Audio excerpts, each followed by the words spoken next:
sejam bem-vindos para uma nova edição desse Cealba Agrocast. E hoje tem uma oportunidade incrível da gente trazer informações. Trago para vocês o representante aqui da empresa Sítio Barreiras, Fabrício Albuquerque, que vai estar respondendo algumas curiosidades nossas aqui, vai estar contribuindo e elevando ainda mais a nossa região Cealba. Eles que participam ativamente no setor produtivo, no setor de distribuição, um empreendimento familiar, então tem bastante assunto para a gente explorar aqui e, se Deus quiser, vai trazer aí bastante informações de qualidade para vocês que nos acompanham e estão participando desse desenvolvimento da nossa região Cealba. Seja bem-vindo, Fabrício.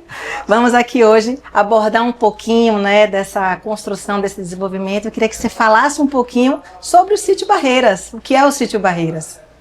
Muito bem, obrigado, Mariana, pelo convite. Foi um pouco de surpresa, mas eu confesso que eu estou lisonjeado em participar desse podcast. E, como ela falou, nós somos uma empresa que já tem 29 anos no mercado do Nordeste. E assim, Mariana, essa região que a gente está, a gente vê o potencial que ela tem.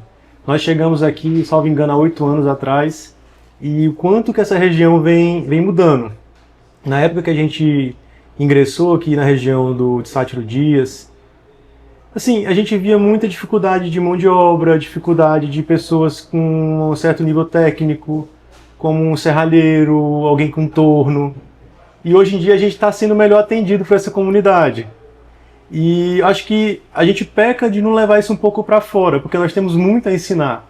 Mas devagarzinho, um convite como o de hoje, quem sabe a região conhece um pouco mais do Sítio Barreiras e dessa forma a gente possa se entrosar um pouquinho mais aqui, fazer bons negócios, boas parcerias. Não, muito bacana, e super agradeço mesmo a participação, realmente foi de surpresa, mas imagine assim, que Deus atua em tudo. Sim. E essa junção justamente casa com o que a gente vem buscando, esse desenvolvimento. Essas necessidades, Fabrício, elas são incomuns. Em Iambupe, quando eu cheguei na região há muitos anos atrás, realmente era uma região, um vácuo. Ou a gente buscava estrutura em Feira de Santana, ou buscava estrutura em Rio Real. Então, esse nome, essa terminologia Cealba, trouxe para a gente realmente uma relevância muito grande e foi pós-milho. A gente trabalha com fruticultura, tem essa pujança da citricultura, vocês com banana, mas os grãos são como é que eu digo, o coração, acho que o celeiro do Brasil. Sim. E após a vinda do milho, essa construção do Cealba trouxe para a gente essa oportunidade, de aproveitar isso e também elevar e mostrar o nosso profissionalismo frente à fruticultura e desenvolvimento. Então, assim, o Sítio Barreiras, instalado em Sátiro Dias, trazendo tecnologia, acredita, vocês fomentam, vocês enquanto núcleo familiar, todo mundo agrônomo, então acredita que o conhecimento, proporciona ganhos incríveis. Teria como você falar um pouquinho desse contexto familiar? Acho que é interessante contar um pouquinho como tudo começou. Eu sou hoje a 4ª geração de bananeiro, Então, eu sou a 4ª geração que leva a cultura da banana como carro-chefe da fonte de renda da nossa família. E o meu pai, ele foi um divisor de águas na família. O meu bisavô foi agricultor familiar, sempre viveu de banana, e ele colhia a banana e levava para a Ceasa. Então ele fazia muito do que eu faço hoje, essa parte da distribuição. Já o meu avô, ele começou a investir em terra, teve um plantio de pacovan, só que não investia em tecnologia, então não tinha irrigação. E ano sim, ano não, ele perdia o bananal dele em virtude do vento, ou em virtude de uma praga, às vezes pragas simples, como o moleque da bananeira. E aí meu pai, ele dividiu, foi um divisor de águas, ele foi até Viçosa, em Minas Gerais, Sim. Uma faculdade de referência até hoje, e se formou em agronomia. Ao se formar em agronomia, quando ele retornou para casa, ele sentiu uma certa resistência do pai, claro, como acho que é natural em qualquer família, a implantar aquela tecnologia. Sim. Mas meu avô, como visionário que era, falou assim, vamos então investir juntos. E foi daí que a minha família saiu do Maranhão, na época, e veio para o Ceará. E fala assim, Fabrício, como que vocês foram parar no Ceará? Foi uma decisão calculada. A região que a gente está, Juazeiro do Norte, não era um polo agrícola, não fruticultor, era como você falou, de commodity, era de cana, fazia-se engenho de açúcar, rapadura, e nós chegamos lá com a cultura da banana. Mas o que meu pai enxergou naquela época é que, logisticamente, a nossa região ela era muito promissora. Nós estávamos próximo de Fortaleza, próximo a Recife, próximo a Maceió, então a gente estava próximo às principais capitais. E na visão dele, muito assertiva, ele falou assim, vamos produzir banana e atender esse mercado, seja ele qual for o mercado que tiver melhor. E essa foi a origem da nossa empresa, né? O primeiro agrônomo da família tomou essa decisão de montar um negócio e a grande motivação do meu pai, eu acho que partiu dele fazer a faculdade, buscar conhecimento, a grande motivação dele foi fazer diferente, foi fazer uma coisa melhor, foi inovar. E talvez ele não soubesse na época o tamanho do impacto do que ele estava fazendo, mas ele fez a primeira câmara fria de climatização de banana do estado do Ceará. Então a primeira banana climatizada foi feita lá na nossa propriedade, sabe? Isso há 29 anos atrás. E todo esse trabalho que ele fez, pegou a banana, que era oitavo, décimo, ou às vezes nem existia no supermercado, que a banana ela estava muito na feira, sim, ela estava muito na beira de estrada, se comprava aquele cachinho. Era uma coisa muito informal e não havia esse consumo expressivo, e ela se tornou o primeiro item de vendas do Horti. Isso graças a uma qualidade que foi atribuída a esse produto. Antes a banana ela era encruada, ela era feia, sabe? Ela não tinha um apelo de compra. E depois que a banana se tornou o principal item, a banana prata, uma banana que é bonita, tem uma casca limpa, ela é feita com todo cuidado, sabor, tudo aquilo, ela se tornou o primeiro item de vendas. E surgiu um novo negócio ali, né? Esse negócio de comercializar a banana prata climatizada. E aí nesse processo nós nos vimos obrigados a produzir e distribuir. É uma grande história, acho que teria que entrar no detalhe. Convido, claro, todos a visitar o nosso Instagram, onde vai ter um pouquinho mais dessa história. Institucional, né? Institucional e tudo mais. Mas respondendo a sua pergunta, é daí que vem o Sítio Barreiras. Muito, muito interessante. É assim, ó, a valorização que trouxe para o produto que já existia, que era banana, produzir banana, mas o que? Uma ideia, uma inovação, um apoio, que a questão familiar ela é fundamental, né? E esses choques de gerações, eles causam isso, né? Traz muito benefício desde que bem aplicado, né? Porque junta expertises diferentes e essas expertises somatizadas entregam resultados incríveis. Então, muito bacana saber que a banana ocupou um posto de valor, né? E está aí até hoje. E vocês ampliando ainda nessa questão da distribuição, né? Conta para mim um pouquinho, você tinha falado há pouco sobre essa forma disruptiva que teve da girada de chave da distribuição em si, não por si só a produção, mas a questão o quê? De entregar para o cliente, de entender o cliente e oferecer ao cliente de acordo com o profissionalismo e com o time todas as exigências. Conta como é que funciona isso. Aí vamos lá, o brasileiro, né? O brasileiro ele tem que dar um jeitinho para tudo. E na época, você imagina, né? Mais de 20 anos atrás, não existiam prestadores de serviço. Então, meu pai, na formação dele, ele veio com aquele intuito de fazer a melhor fruta. Sim. Mas no primeiro momento que ele embarcou aquela fruta num caminhão que não era refrigerado, que ele viu o atravessador jogando aquelas caixas, danificando o produto, aquilo ali pegou ele falou, não é possível, realmente eu tenho que ir lá. Aí a gente foi até o supermercado levar a nossa fruta do jeitinho que a gente precisava que ela chegasse lá. Certo. Isso é garantir qualidade até o final. E depois, lá no finalzinho, dentro do supermercado, a gente percebeu que o próprio cliente, supermercadista, ele não sabia tirar a banana da caixa e colocar na gôndola. A gente percebeu que quando ele pegava essa banana, ele virava a caixa e ficava de qualquer jeito. Tinha um combo de avarias, então, no processo. Tem vários, você ia somando. Então a gente pegou e fez assim, é preciso que a gente faça do campo à mesa.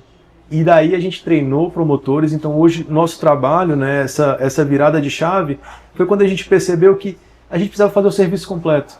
Na nossa situação da banana, não era possível que a gente tivesse a melhor banana no mercado, colocasse a nossa marca, se aqueles que estavam atrás da cadeia não respeitavam essa marca. E a gente foi lá deixar essa banana na gôndola, bonitinha para o cliente. Arrumada, nivelada, com a coloração certa. Então tudo isso aí foi, acho que partiu desse desejo, né, dessa ânsia por entregar o melhor, custe o que custar. E hoje a nossa empresa realmente vive disso.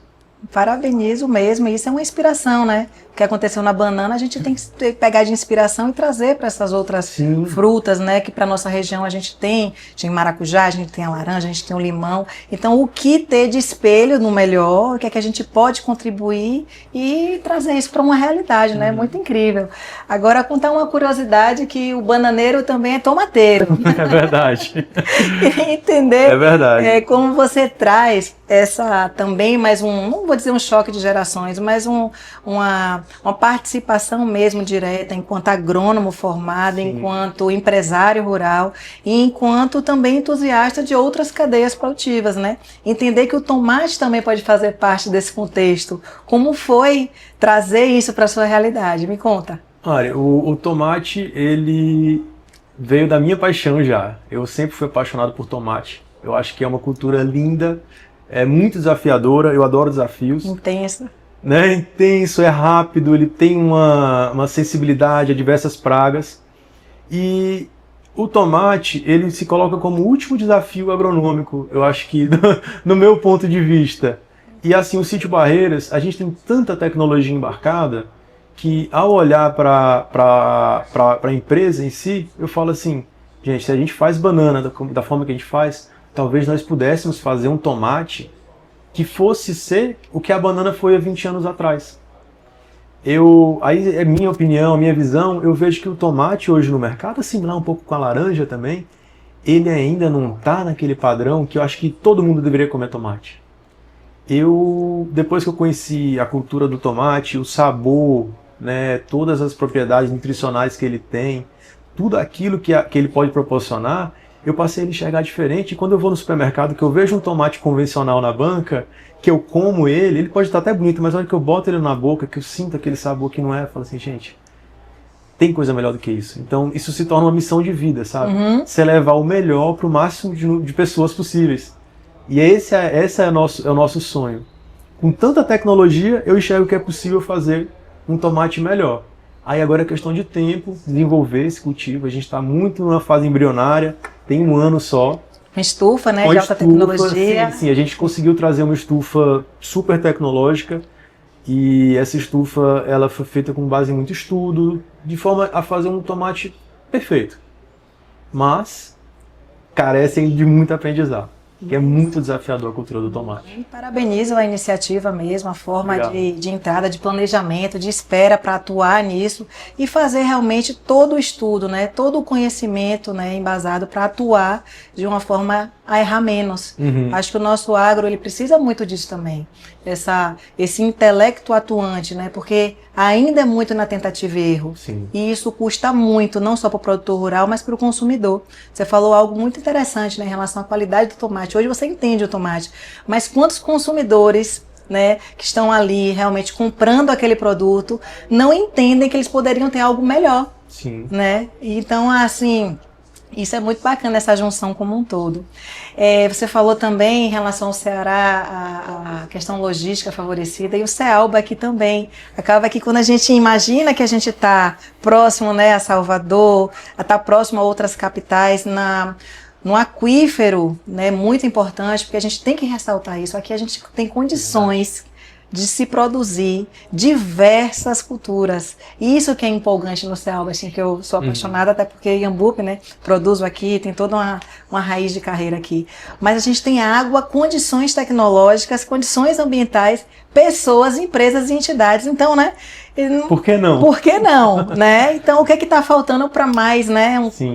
Ter mais desenvolvimento, de repente até nessa questão social mesmo da coisa. Se fosse te perguntar um gargalo hoje para o segmento de vocês enquanto empresa na questão produção, você teria algo para pontuar? Eu gostaria de pontuar além da mão de obra, porque a mão de obra a gente entende que ela já é um problema geral e que não tende a ser resolvido tão brevemente, a questão da mão de obra. Mas assim, existe um gargalo hoje na questão da banana em específico e as demais frutas. Eu vejo a questão logística, sabe? É um gargalo que existe a mão de obra, mas a questão logística, ela tem sido muito cruel com toda a cadeia. É preciso você colher um produto e esse produto, para ser transportado, ele tem que rodar por cima de estradas. Sim. E ele consome combustível, a questão da manutenção, a segurança dos nossos motoristas nas estradas. Então eu vejo que isso é um grande gargalo. O grande prejuízo disso, né, hoje o frete ele se tornou muito caro. Eu pago hoje assim, em torno de 60% a mais do que eu pagava há 3 anos atrás. Então a escalada de preço de frete foi muito rápida. Mas o pior de tudo, Mari, é você não ter a certeza que a sua mercadoria vai chegar. Eu trabalho com um mercado que ele é muito rápido, ele é muito ávido por mercadoria. Então se minha carreta de laranja não chega hoje, na segunda, na terça-feira, eu perco um dia de venda. E esse dia de venda às vezes é uma carreta, às vezes são 2 carretas. E a mercadoria não chegou por conta do produtor. Uhum.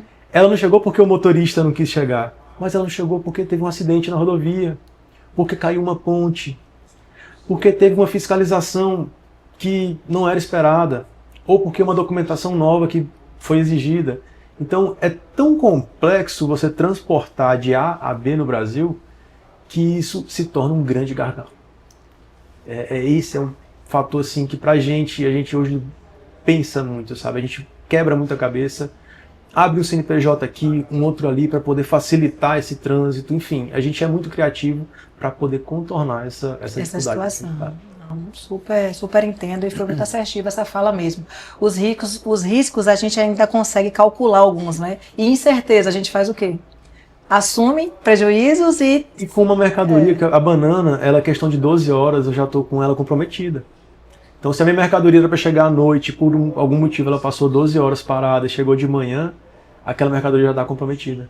Então é uma bomba relógio, rapidinho ela tem que estar entregue. E se acontece qualquer coisinha no meio do caminho, tem que ter muito jogo de cintura. Entendi. Porque não é fácil.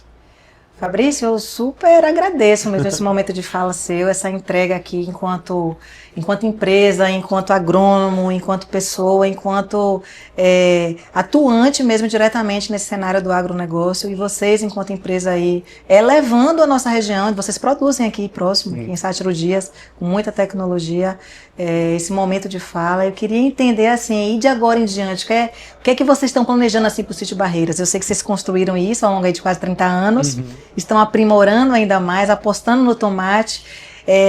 Esse foco no mercado interno de vocês, isso é algo planejado, não é isso? Pensa em algo diferente, talvez exportar ou ampliar mais aqui. O que vem de futuro para Sítio Barreiras? Perfeito. O Sítio Barreiras está com uma estratégia bem posicionada e o nosso foco é mercado interno. Nós amamos o mercado externo e eu acho que é justamente por esse desafio de mudar esse cenário, a gente querer fazer melhor. Então, a minha atuação hoje, muito mais focada no comercial, tem mostrado isso. A gente quer realmente formar bons parceiros.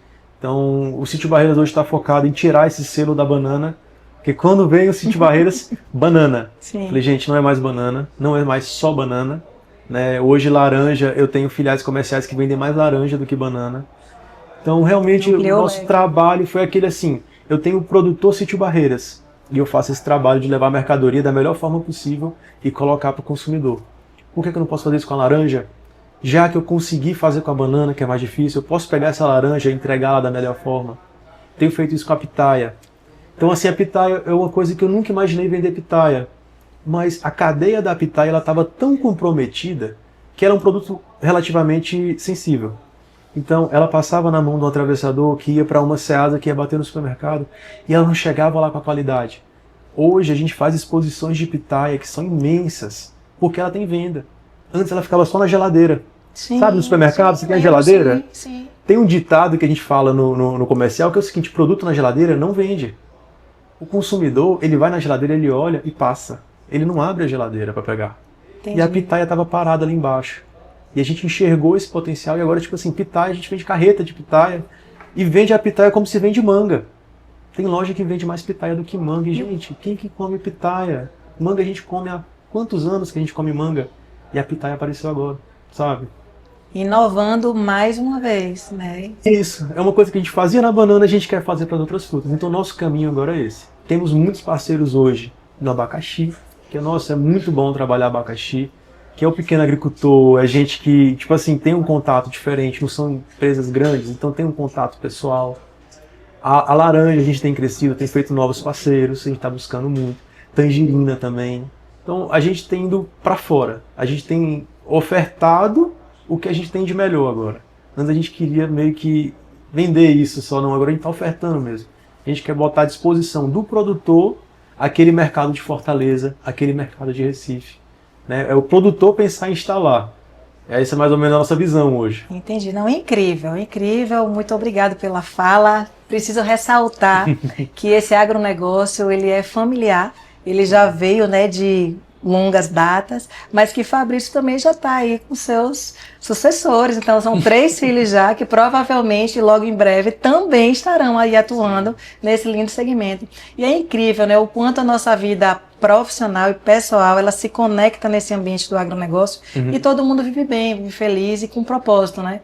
Alimentar pessoas, evoluir enquanto estratégia, entender o nosso contexto Brasil e tentar ser criativo o suficiente para desenvolver, né? E ainda empolgar, trazer assim, num momento desse que foi muito oportuno, rápido, de aceite, mas o que? Uma fala que eu tenho certeza que vai contribuir imensamente para a nossa região. Então, super agradeço, te desejo excelentes oportunidades de negócio, que continue na região, que vocês somem ainda mais, e o que precisar da citricultura, do Cealba, estamos aqui prontamente para atuar. De coração mesmo, muito obrigada. O prazer é todo Fico meu. muito feliz dessa oportunidade de fala. Sim. Se você quiser falar, deixar uma deixa, pode ficar à vontade nesse momento de encerramento e estamos juntos. Eu agradeço imensamente o convite. Sempre que eu posso difundir um pouquinho do nosso trabalho, da nossa filosofia, eu vou. Eu não tenho medo, assim, eu acho que sempre que você se dispõe a fazer alguma coisa, você está fazendo um bem. Então, ter essa proatividade, essa vontade de levantar o bumbum da cadeira e ir lá fazer. Esse eu acho que é o maior impeditivo nos dias de hoje. Hoje em dia tem muita gente acomodada. Então vamos quebrar essa acomodação. Se tem que fazer uma irrigação, vamos fazer essa irrigação. Não vamos pensar quanto ela custa ou se ela vai trazer retorno. Porque eu acho que hoje, nos dias de hoje, pleno 2024, 2025, a gente já sabe o que é que dá certo e o que é que não dá. Então fazer uma irrigação dá certo. Sim. Você sai da época de safra, você pega uma janela melhor.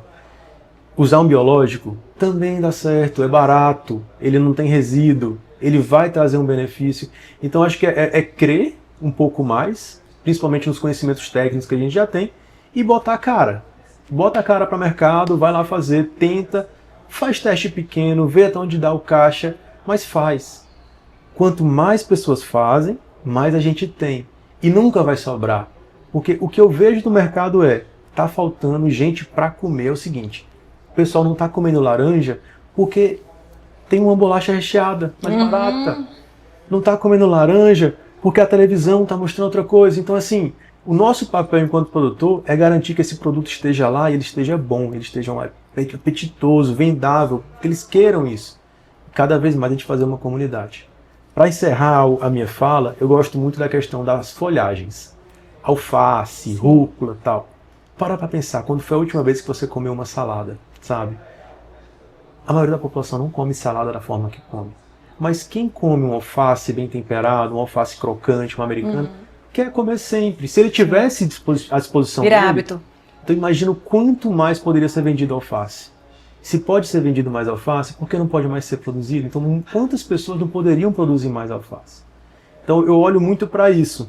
O consumo per capita de FLV ainda é muito baixo.